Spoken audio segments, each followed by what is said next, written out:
मोदी आतंक को vote bank से नहीं तोड़ता। सभी आतंक के मददगार आज जेलों में बंद पड़े हैं। साथियों, शहीद अजीत सिंह हो, शहीद रिकू सिंह हो, शहीद मुकेश चंद हो, ऐसे हर शहीद ने सुरक्षित समृद्ध भारत के लिए ही अपने प्राण न्योछावर किए। मुझे खुशी है कि भाई कंवर सिंह तंवर मेरे साथी ने इसी भावना के साथ अमरोहा में काम किया। अपने प्रयासों से शहीदों की प्रतिमाएं लगवाई हैं और बेटियों के सामूहिक विवाह करवाए। भाइयों बहनों, देश को आगे बढ़ाना है तो हम सबको मिलकर साथ चलना होगा। कुछ लोग हैं जो देश को बांटने की कोशिश कर रहे हैं, अलग अलग जातियों के नाम पर खाई पैदा करने की कोशिश कर रहे हैं। ऐसे लोगों के स्वार्थ को समझिए।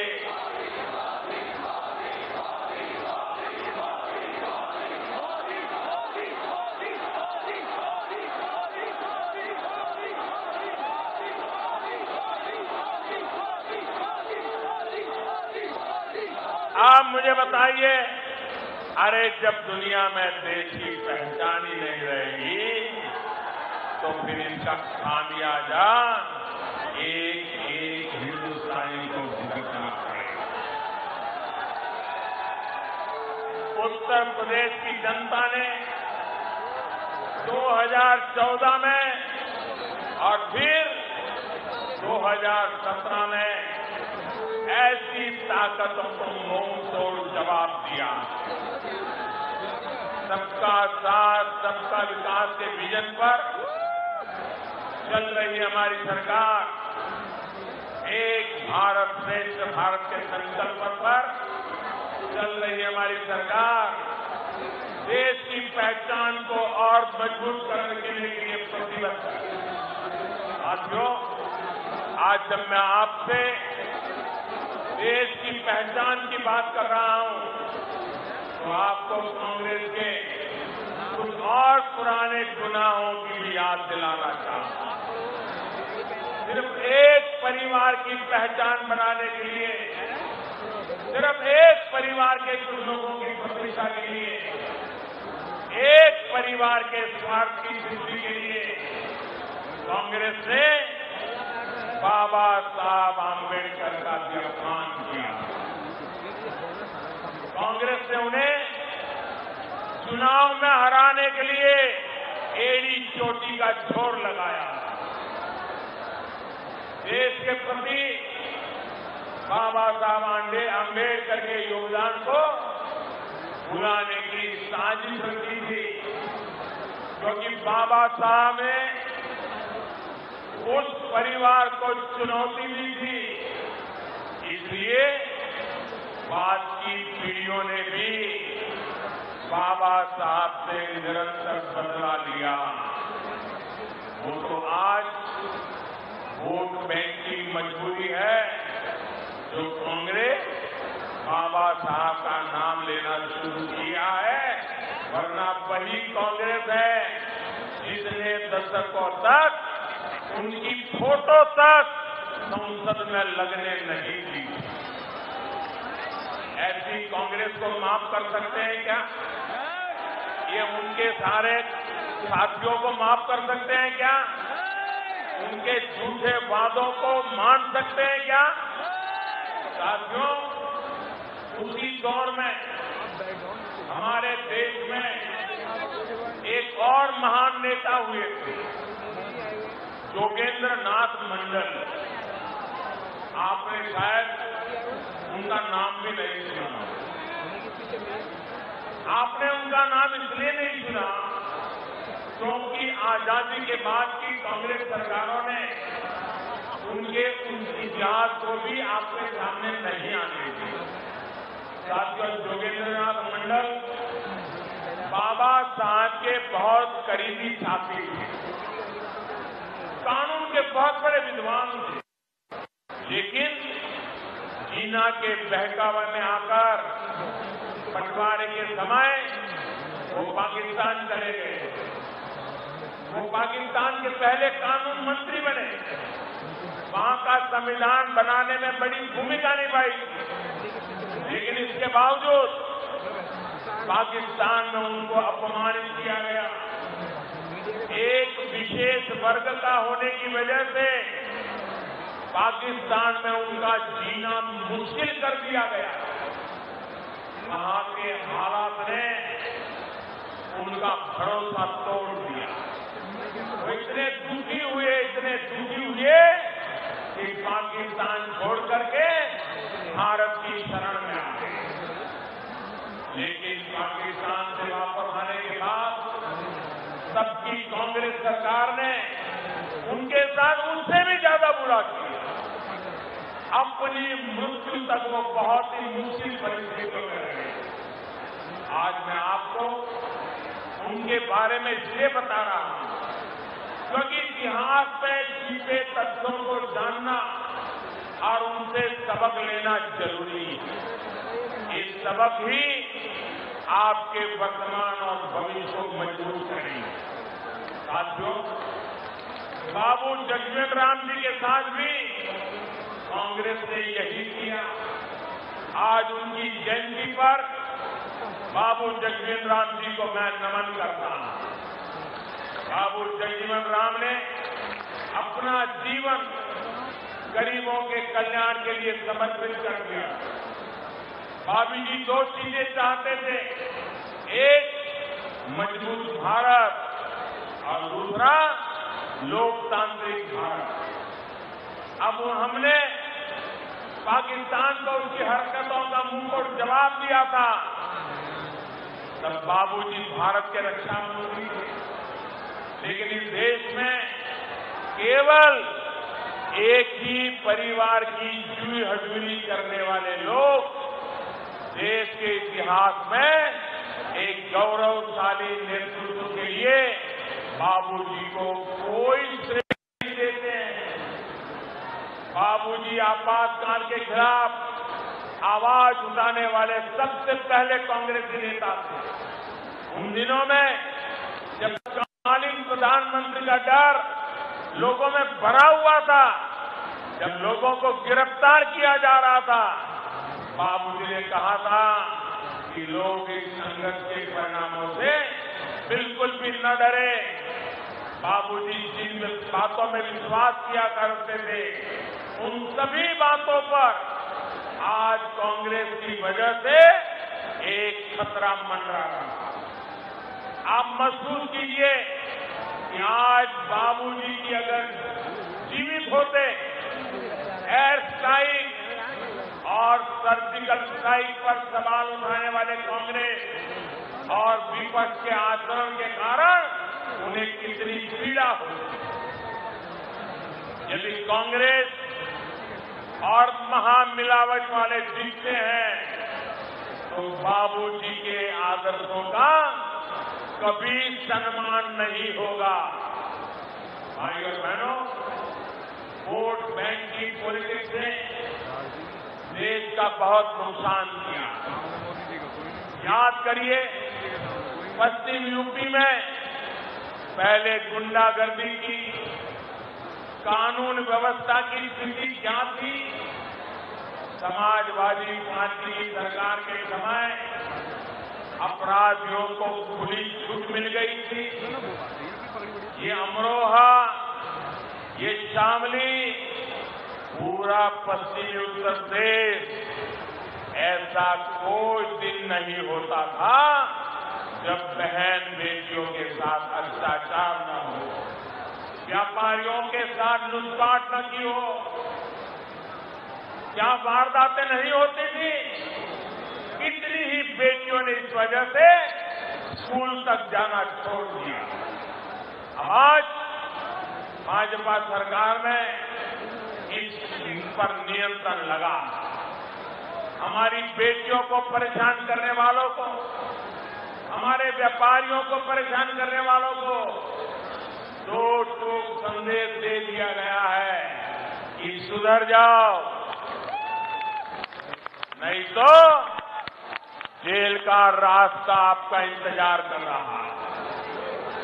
साथियों, गुंडागर्दी हो, बिजली की समस्या हो, खराब सड़कें हो, ये एक बड़ा कारण था जिसकी वजह से यहां उद्योग लगाने से लोग डरते थे। इस स्थिति को बदलने के लिए, निवेशकों को विश्वास दिलाने के लिए एक ईमानदार कोशिश की जा रही है। अमरोहा की रिंग रोड हो, बाईपास हो, गंगा एक्सप्रेस वे हो, हाईवे हो, गांवों की सड़कें हो, रेलवे की कनेक्टिविटी हो, हर स्तर पर काम हो रहा है। पद्मावत एक्सप्रेस और आला हजरत एक्सप्रेस अब यहां रुकने लगी है। आने वाले समय में ऐसी सुविधाओं का विस्तार होना तय है। आपके सहयोग से एक और काम मैं कर पाया। आपके चौकीदार ने लाल बत्ती उतरवाई, पता है ना, लाल बत्ती उतरवाई और गरीब के घर में बत्ती जलाई।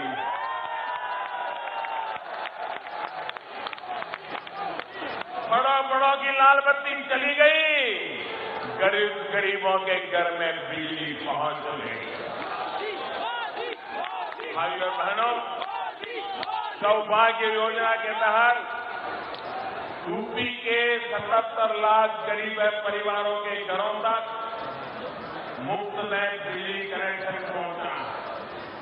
तो अमरोहा और शामली में 1 लाख से अधिक गरीब परिवारों को रोशनी मिल चुकी है।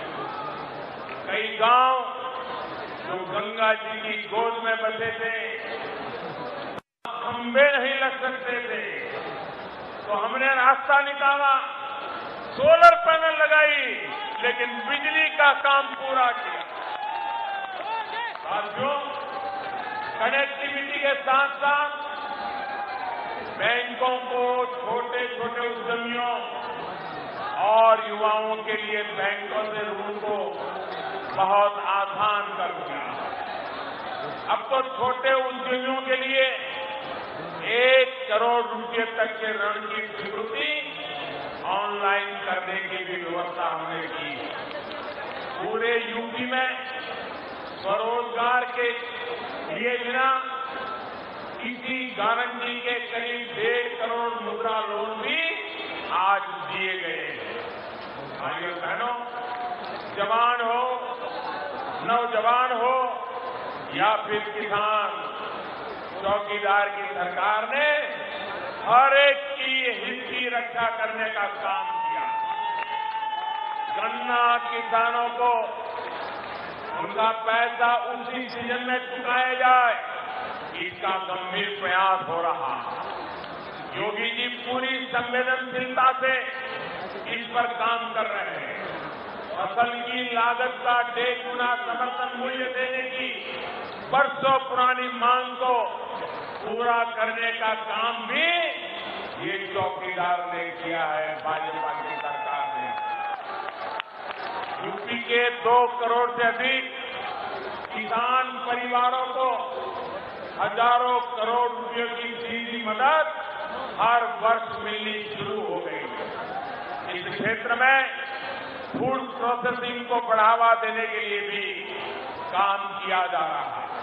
साथियों, मैंने ये कभी दावा नहीं किया कि सारे काम पूरे हो गए हैं, लेकिन इतना जरूर है कि मैंने ईमानदारी से दिन रात एक करके आपके जीवन को आसान बनाने, देश के विकास के लिए हर पल दौड़ता रहा हूं, काम करता रहा।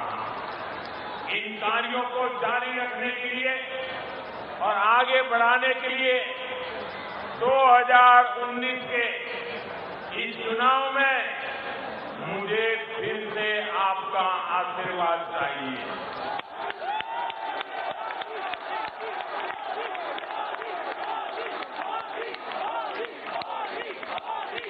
जहां मैं देख रहा हूं, जहां नजर पहुंचे वहां भीड़ है। ये इतना बड़ा जनसैलाब इस बात का सबूत है कि मजबूत सरकार बनाने की लहर चल रही है। भाइयों बहनों, भाजपा के हर उम्मीदवार को दिया आपका वोट, ये मोदी की ताकत है।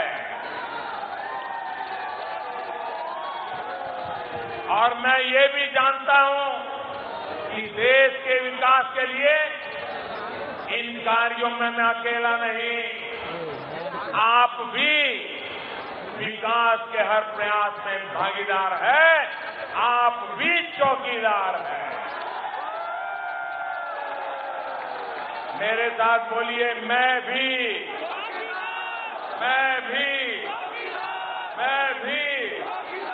गांव-गांव, गली-गली, शहर-शहर, घर-घर, डॉक्टर भी, इंजीनियर भी, व्यापारी भी, किसान भी, कामगार भी, कलाकार भी, खेत खलिहान में, सीमा पर, हिंदुस्तान भर में आइए 130 करोड़ देशवासी मजबूत सरकार बनाने का फैसला ले और आपका वोट, कमल पर दबाया हुआ हर वोट सीधा सीधा मोदी के खाते में जाएगा।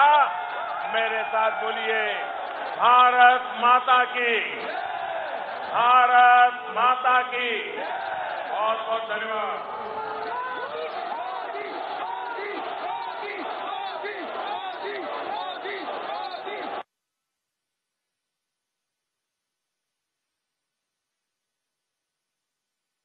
अमरोहा में उन्होंने हुंकार भरी और अपने सरकार की उपलब्धियां गिनाने के साथ साथ उन्होंने मैं भी चौकीदार के नारे भी लगवाए। और आपको बता दें कि आतंक को लेकर भी उन्होंने काफी बातें कही।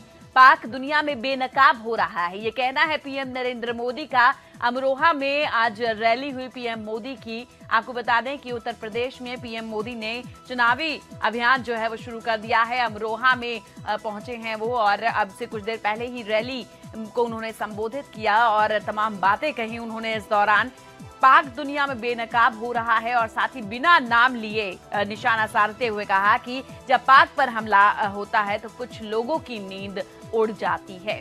आतंकियों को घुसकर किसने मारा, पीएम मोदी ने जब पूछा तो लोग मोदी मोदी के नाम के नारे लगाने लगे। और साथ ही बुआ बबुआ यानी मायावती और अखिलेश के गठबंधन को लेकर भी उन्होंने निशाना साधा और कहा कि बुआ बबुआ की जो पार्टियां हैं वो आतंक पर चुप्पी साधे बैठी हैं।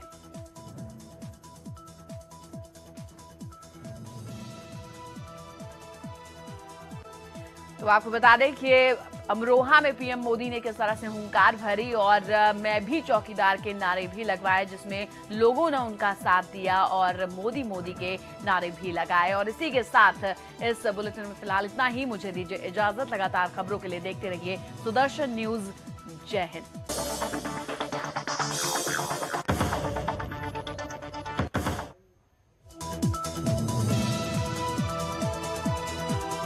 अगस्ता के दलाल मिशेल की डायरी में एपी शब्द ने बढ़ाई कांग्रेस की मुश्किलें। मिशेल ने कहा एपी का मतलब कांग्रेस के प्रमुख नेता, फैम का मतलब फैमिली। बीजेपी ने कहा अहमद पटेल को सब जानते हैं।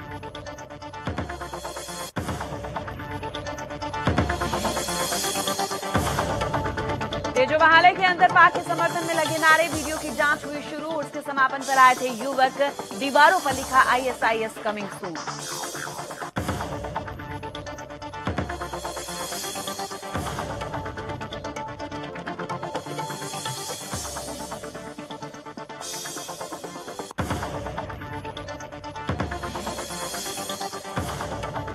नहीं मान रहा है पाकिस्तान। जम्मू कश्मीर में सेना की पेट्रोलिंग पार्टी पर आतंकी फायरिंग। आतंकी सर्च ऑपरेशन में बरामद हथियार पाक सेना करती है इस्तेमाल। पुंछ में पाकिस्तान ने दागे मोर्टार।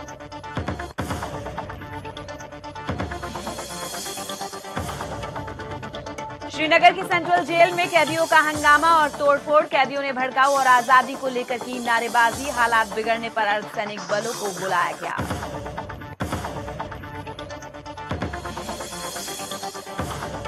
केरल के वायनाड में राहुल के नामांकन में कांग्रेस से ज्यादा मुस्लिम लीग के हरे झंडों को लेकर बैकफुट में आई कांग्रेस। योगी ने कहा, वायरस है मुस्लिम लीग। सोशल मीडिया पर उठ रही है सवाल।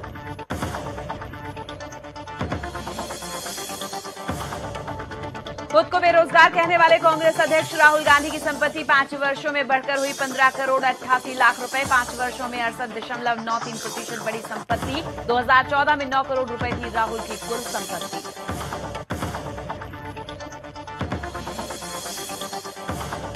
कांग्रेस के इलेक्ट्रॉनिक प्रचार अभियान को झटका। चुनाव आयोग ने खारिज किए 6 विज्ञापन। आयोग की विशेषज्ञ कमेटी ने कहा, कांग्रेस के वीडियो विज्ञापन आचार संहिता के खिलाफ।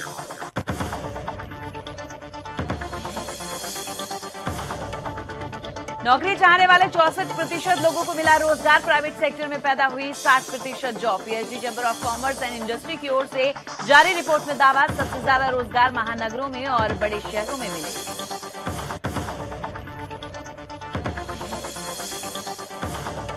और इमरान के नए पाकिस्तान में पेट्रोल की कीमत की बढ़ती कीमत से गरीब हुए बेहाल। आतंकियों के पनाहगार पाकिस्तान में महंगाई पिछले 5 सालों में सबसे अधिक। पैसे के लिए दर दर भटक रहा है पाकिस्तान।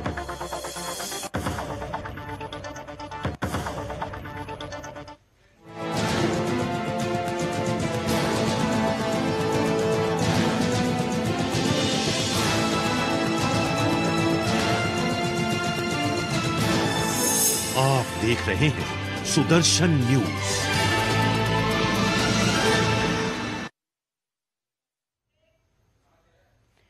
नमस्कार, सुदर्शन न्यूज में आपका स्वागत है। मैं हूं आपके साथ रचना मिश्रा और चलिए करते हैं खबरों की शुरुआत। इस वक्त की बड़ी खबर आ रही है। जी हां, उत्तर प्रदेश में बुआ बबुआ के गठबंधन यानी सपा और बसपा के गठबंधन को लेकर अखिलेश यादव अपना मैनिफेस्टो जारी कर रहे हैं और आपको वहां ले चलेंगे और बताएंगे कि क्या क्या वादे किए गए हैं अखिलेश यादव की तरफ से प्रदेश की जनता के लिए।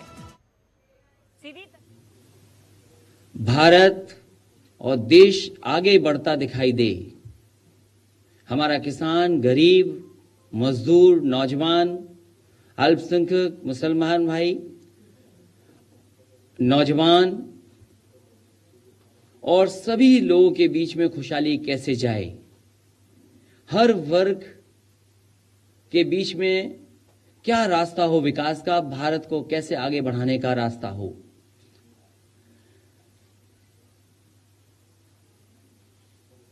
आज अमीरी गरीबी की खाई इतनी पैदा हो गई है जिसकी कोई कल्पना नहीं कर सकता है और इसीलिए जरूरी है कि एक डॉक्यूमेंट हो। हमारे क्या लक्ष्य है, हमारा क्या विजन है, हमारे कार्यकर्ताओं के बीच में और जनता को क्या दिशा दिखाएं, हमारी दल के विचारधारा के क्या सुझाव हों, उनको लेकर के जनता के बीच में जाने के लिए। और जैसा डॉक्टर राम मनोहर लोहिया जी ने कहा, डॉक्टर भीमराव अम्बेडकर जी ने तो संविधान दिया हमें, जिस संविधान से हमें हक मिलता है, जिस संविधान से हमें सम्मान मिलता है, वहीं डॉक्टर राम मनोहर लोहिया जी ने कहा कि गरीबी के खिलाफ लड़ाई एक धोखा है। जब तक जाति और लिंग के आधार पर भेदभाव के खिलाफ लड़ाई न हो। इसीलिए ये कागज, ये किताब सामाजिक न्याय से महापरिवर्तन, एक नई दिशा, एक नई उम्मीद के साथ हम जनता के बीच में ले जाना चाहते हैं। ये हमारे नेताओं के लिए, हमारे कार्यकर्ताओं के लिए और हमारे खुद के लिए भी है। आज क्योंकि हमारे तमाम सीनियर लीडर लोग मैदान में चुनाव लड़ रहे हैं, कहीं न कहीं सभाएं कर रहे हैं, इसलिए जरूरी था कि ये डॉक्यूमेंट भी, ये किताब भी जनता के बीच में पहुंचाने का काम करें। सामाजिक न्याय से महापरिवर्तन, एक नई दिशा, एक नई उम्मीद, और डॉक्टर भीमराव अम्बेडकर जी के संविधान और उसके माध्यम से हक और सम्मान मिलने का जो काम था, उसको रोकने का काम भारतीय जनता पार्टी कर रही है। और गरीबी के खिलाफ लड़ाई एक धोखा है। जब तक जाति और लिंग के आधार पर भेदभाव के खिलाफ लड़ाई न हो, इसीलिए यह तैयार किया। उसमें तमाम विषय हैं।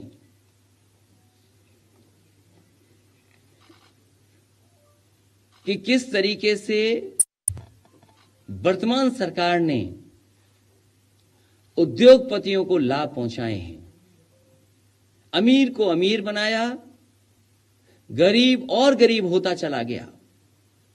जो खाई है वो बड़ी है, कम नहीं हुई है। और अगर हम खुशहाली चाहते हैं, अगर अर्थव्यवस्था हमारे लिए खुशहाली लाए, अगर हमारे बीच में तरक्की और आगे बढ़ने का रास्ता निकले, तो बिना सामाजिक न्याय के वो रास्ता नहीं निकल सकता है। जब आंकड़े देश के बेरोजगारी के हम जानना चाहें तो सरकार छिपा रही है। हम वो आंकड़े सरकार से जानना चाहें कि कितने किसानों ने आत्महत्या कर ली, वो आंकड़े सरकार छिपा रही है। कितने बड़े पैमाने पे बेरोजगारी है, वो आंकड़े छिपा रही है। तो ये जरूरी बनता है कि कम से कम सब आंकड़े जनता के बीच में जाएं। समाजवादियों की कोशिश होगी कि केवल ये आंकड़े जनता के बीच में न जाएं, इसके साथ साथ हम आबादी में कौन कितना है, ये भी कहीं ना कहीं पुराने आंकड़े जो हमेशा वादा किया गया लोकसभा के on the floor of house, सभी दलों ने, देश के सभी राजनीतिक पार्टी। तो आपने सुना अखिलेश यादव को कि उन्होंने किस तरीके से उद्योगपतियों के जरिए वर्तमान सरकार पर निशाना साधा। फिलहाल इस वक्त की बड़ी खबर की बात कर लेते हैं। जी हाँ, इस वक्त की बड़ी खबर आ रही है धमाके से।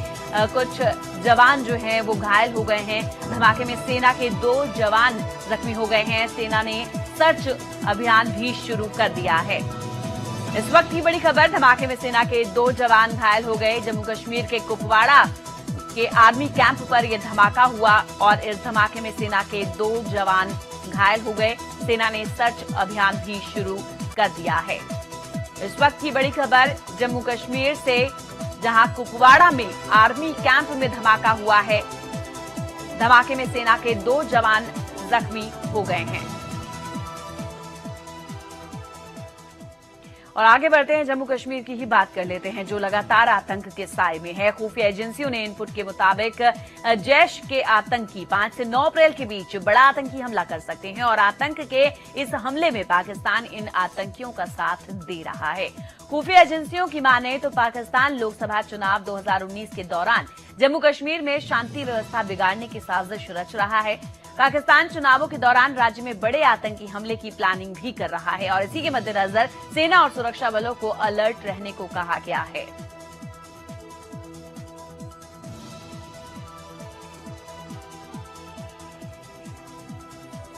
इधर दक्षिण कश्मीर के कुलगाम जिले के चवलगाम इलाके में कल सुबह भीषण सड़क हादसा हुआ और जैसे कि आपको दिखाएंगे हम कि हादसा कितना भीषण था और ट्रक पूरी तरह से चकनाचूर हो गया था इस हादसे में। और जानकारी के मुताबिक ट्रक के फिसलने के कारण ये हादसा हुआ था। आपको बता दें कि हादसे में आईटीबीपी के 3 जवान बुरी तरह से घायल हो गए थे, जिन्हें मौके पर से जिला अस्पताल में भर्ती करवाया गया और जिनकी हालत फिलहाल गंभीर बनी हुई है। तस्वीरें आप देख सकते हैं, ये वही ट्रक है जो हादसे का शिकार हुआ।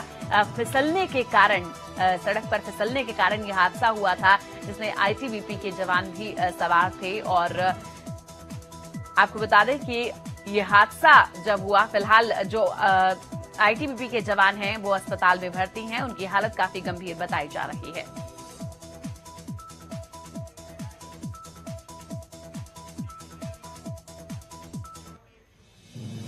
चलिए रुक करते हैं अगली खबर का। लोकसभा चुनाव और बीजेपी की रणनीति को लेकर सुदर्शन संवाददाता सौरभ तिवारी ने उत्तराखंड के सीएम त्रिवेंद्र सिंह रावत से खास बातचीत की है। त्रिवेंद्र सिंह रावत ने लोकसभा चुनावों को लेकर कहा कि 2014 के चुनाव का इतिहास एक बार फिर 2019 में दोहराया जाएगा। और क्या कुछ कहा त्रिवेंद्र सिंह रावत ने, आइए आपको सुनाते हैं। उत्तराखंड के मुख्यमंत्री त्रिवेंद्र सिंह रावत साहब से, रावत साहब 11 तारीख को चुनाव होने वाले हैं, क्या क्या मुद्दे हैं इस बार चुनाव में आप लोग के? देखिए, कांग्रेस का जो अराष्ट्रवादी स्वरूप निखर कर सामने आ रहा है, जिस तरह से 124 को समाप्त करने की बात हो रही और जो अपस्फा है उसको समाप्त करने की बात हो रही है, उसके कारण आज चुनाव का जो मुद्दे हैं वो कहीं न कहीं परिवर्तित हुए हैं और देश उससे आक्रोशित है। उत्तराखंड क्योंकि सैन्य बहुल प्रदेश है और उसके कारण यहाँ पर वो ज्यादा आक्रोश यहाँ की जनता में है कि आखिर जो देशद्रोह करने का काम करते हैं, देश के खिलाफ काम करते हैं, क्या उन पर कोई कानूनी कार्रवाई नहीं होगी? क्या उन पर कोई सजा उनके लिए नहीं होगी? और हमारे सैनिकों का इस तरह से अपमान करते रहेंगे, देश का अपमान करते रहेंगे, तो आखिर सेना के मनोबल पर उसका क्या असर पड़ेगा? आज मैंने कहा कि इस वजह से आज मुद्दे डाइवर्ट हुए हैं। जो मुद्दा विकास के आधार पर होने वाला था, जहां हम चाहते थे कि 55 वर्ष कांग्रेस ने देश में शासन किया, उसने देश के गरीबों के लिए क्या किया, उद्योगों के लिए क्या किया, देश की सुरक्षा के लिए क्या किया, इन सारे विषयों पर जहां चुनाव होने वाला था और 55 महीना जो नरेंद्र भाई मोदी की सरकार देश में रही, जिसको लगभग अब 5 साल पूरे होने वाला है, किस ढंग से उन्होंने देश की मजबूती के लिए काम किया, देश के विकास के लिए काम किया, इन सारे विषयों को लेकर हम जनता के बीच में जाने वाले थे। लेकिन आज ये नए विषय उसमें जुड़े हैं। निश्चित रूप से मैं ये कह सकता हूं कि कांग्रेस को इसका भारी नुकसान उठाना पड़ेगा, बहुत भारी नुकसान उठाना पड़ेगा। और देवभूमि उत्तराखंड जो वीर भूमि के नाम से भी जानी जाती है, उसको कतई भी बर्दाश्त नहीं करेगा। आपको नहीं लगता है कि कांग्रेस ने वोटों के ध्रुवीकरण के लिए ऐसा मैनिफेस्टो जारी किया है?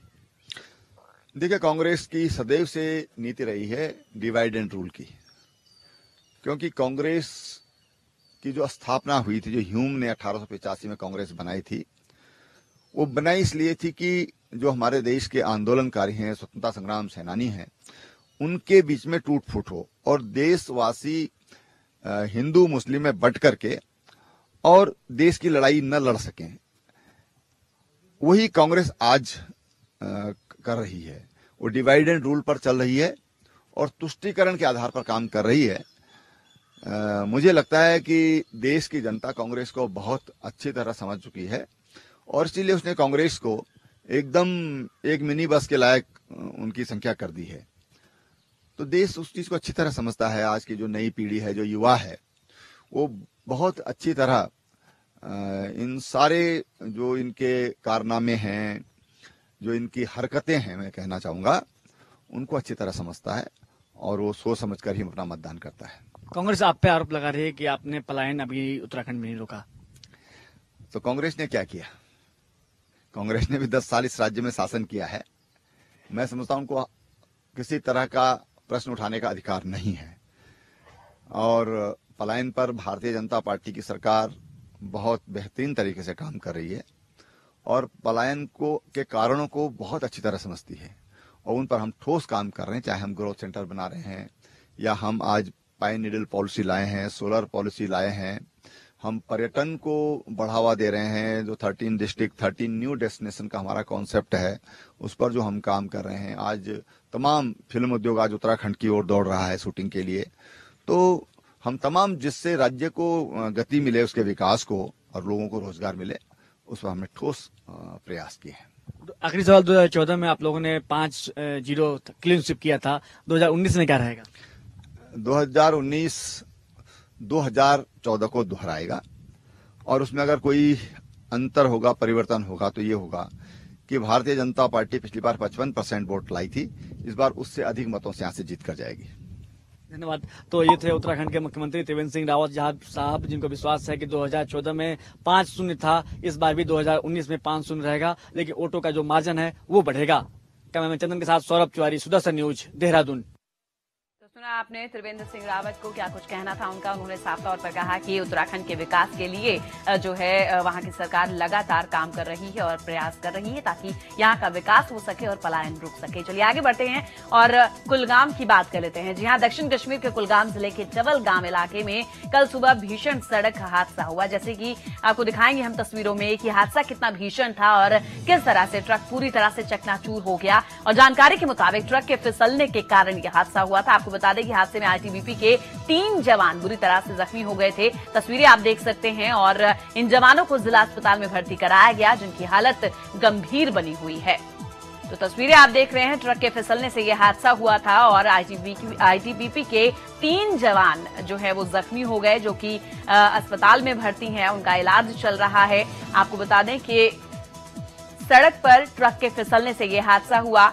दक्षिण कश्मीर के कुलगाम जिले में यह हादसा हुआ और सीधे चलते हैं हम हमारे संवाददाता सागर कुमार के पास, जो कि इस हादसे से जुड़ी जानकारी हमें दे रहे हैं। सागर, सबसे पहले जानना चाहेंगे उन 3 जवानों के बारे में जो कि घायल हो गए थे। क्या कुछ कहना है डॉक्टर्स का उनके बारे में, क्या कुछ पता चल पा रहा है?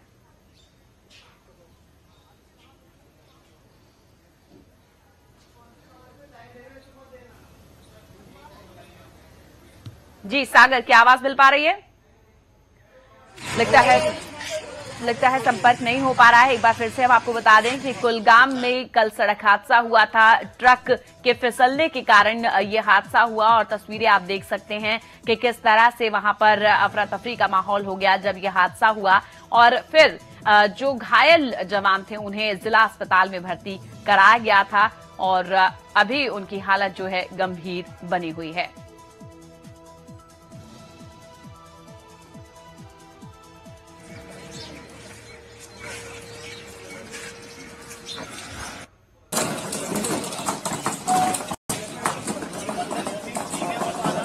तो फिलहाल 3 आईटीबीपी के जवानों का इलाज चल रहा है अस्पताल में, जिला अस्पताल में उन्हें भर्ती कराया गया था। तस्वीरों में आप देख सकते हैं कि किस तरह से ये ट्रक बिल्कुल चकनाचूर हो गया हादसे के बाद और फिर वहां पर अफरा तफरी का माहौल हो गया और आईटीबीपी के जो जवान जख्मी हुए थे उन्हें तुरंत अस्पताल में भर्ती कराया गया, जिनकी हालत फिलहाल गंभीर बताई जा रही है।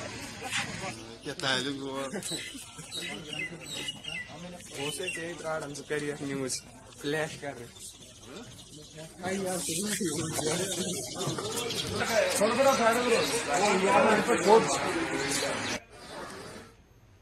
और आगे बढ़ते हैं, जम्मू कश्मीर की ही बात कर लेते हैं, जो लगातार आतंक के साए में है। जी हां, खुफिया एजेंसियों ने इनपुट जो मिल रहे हैं उसके मुताबिक जैश के आतंकी 5 से 9 अप्रैल के बीच बड़ा आतंकी हमला कर सकते हैं और आतंक के इस हमले में पाकिस्तान इन आतंकियों का साथ दे रहा है। इस तरह की खबरें भी आ रही हैं और सीधा चलते हैं हमारे संवाददाता सागर कुमार के पास। सागर, आपसे जानना चाहेंगे जिस तरीके से ये समय सीमा दी गई है, समय सीमा जो 5 से 9 अप्रैल के बीच में काफी अहम समय है, इसको लेकर क्या कुछ तैयारियां की गई हैं, कितना सीरियसली लिया जा रहा है इसे, क्योंकि पहले भी कई तरह की घटनाएं जो हैं वो हो चुकी हैं? देखिए, बिल्कुल जिस तरह से लोकसभा चुनाव बहुत नजदीक है, हालांकि जो अब खुफिया एजेंसियों को जो अलर्ट मिला है वो 5 से 9 अप्रैल के बीच, यानी कि जो दक्षिण कश्मीर का इलाका है, खासतौर पर दक्षिण कश्मीर का इलाका जो हमेशा से ही काफी इस तरह की वहां पर आतंकवादी जो हैं वो इस तरह की गतिविधियों के अंदर काफी शामिल रहे हैं और इस तरह का अलर्ट मिला है कि वहां पर कोई 5 से 9 अप्रैल के बीच के अंदर वो वहां पर जो आतंकवादी हमला है वो कर सकते हैं। हालांकि इसको जो जैश मोहम्मद का इसमें बताया जा रहा है कि अलर्ट जो है वो जैश मोहम्मद का ये इसमें बताया जा रहा है कि आतंकवादी हो सकते हैं और 3 टीमें जो इस पूरे अलर्ट के अंदर बात सामने है, 3 टीमें आतंकवादी जो हैं वो बनाई है और इसके अंदर जो अफगानिस्तान के बम बनाने वाले लोग एक्सपर्ट हैं वो भी इसके अंदर शामिल है। हालांकि 14 फरवरी के बाद से ही जिस तरह से पूरे देश के अंदर अलर्ट था और अभी जैश मोहम्मद का ही दिल्ली से आतंकवादी को गिरफ्तार किया गया था, उन्हीं के आधार पर उनसे पूछताछ के बाद ही इस तरह के ये अलर्ट मिले हैं क्योंकि बताया जा रहा है कि कब लोकसभा जैसे जैसे नजदीक है और ये 5 से 9 अप्रैल के बीच में, इसलिए बताया जा रहा है कि इस तरह का आतंकवादी इस तरह का कुछ हमला करते हैं तो कहीं ना कहीं दहशत फैलाने की एक कोशिश है। और इनके निशाने पर बताया जा रहा है कि दक्षिण पंथ के नेता भी इसमें शामिल हैं और जो भारत के अंदर जो तेल ऑयल डिपो हैं भारत के अंदर, उनको निशाना बना सकते हैं, रेल मार्ग को ये निशाना बनाने की ये सोच रहे हैं। तो एक बहुत बड़ा खुफिया एजेंसी को ये अलर्ट मिला है जिसमें कहा गया है कि 5 से 9 अप्रैल के बीच में जैश ए मोहम्मद जो है एक बड़ा कोई आतंकवादी हमला करने के लिए भारत के अंदर फिराक में है। लोकसभा चुनाव को कहीं ना कहीं बिल्कुल बहुत नजदीक है और उस समय के अंदर नेताओं को इसमें कहीं ना कहीं वो प्लानिंग कर रहे हैं। जिस तरह का अलर्ट में नाम आया, ओल्ड डिपो को निशाना बना सकते हैं और जो भी खासतौर पर मॉन्यूमेंट्स हैं भारत के।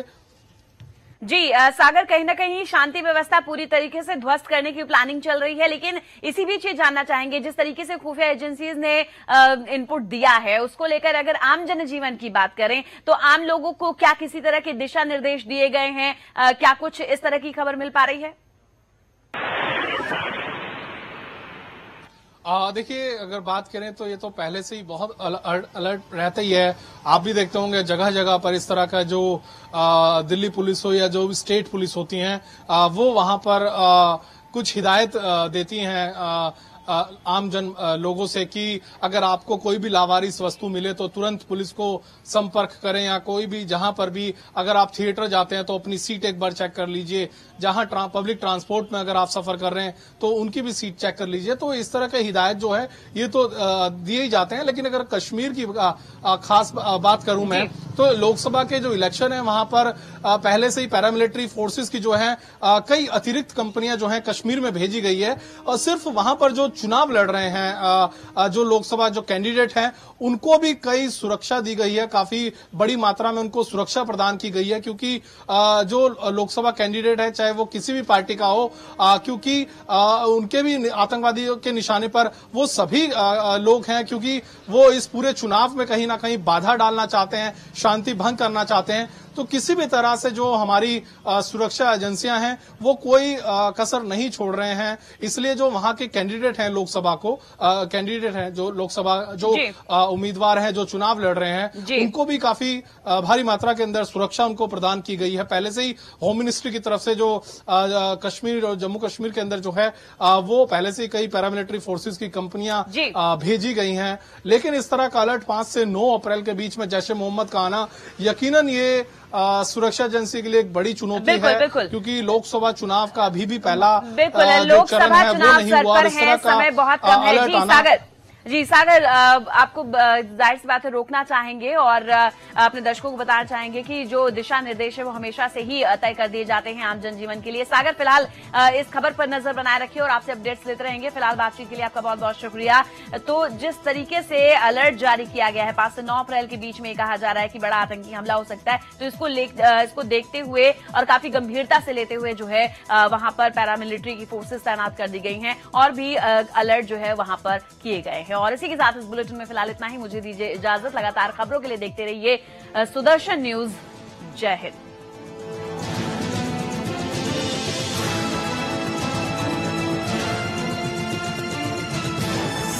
आप देख रहे हैं सुदर्शन न्यूज।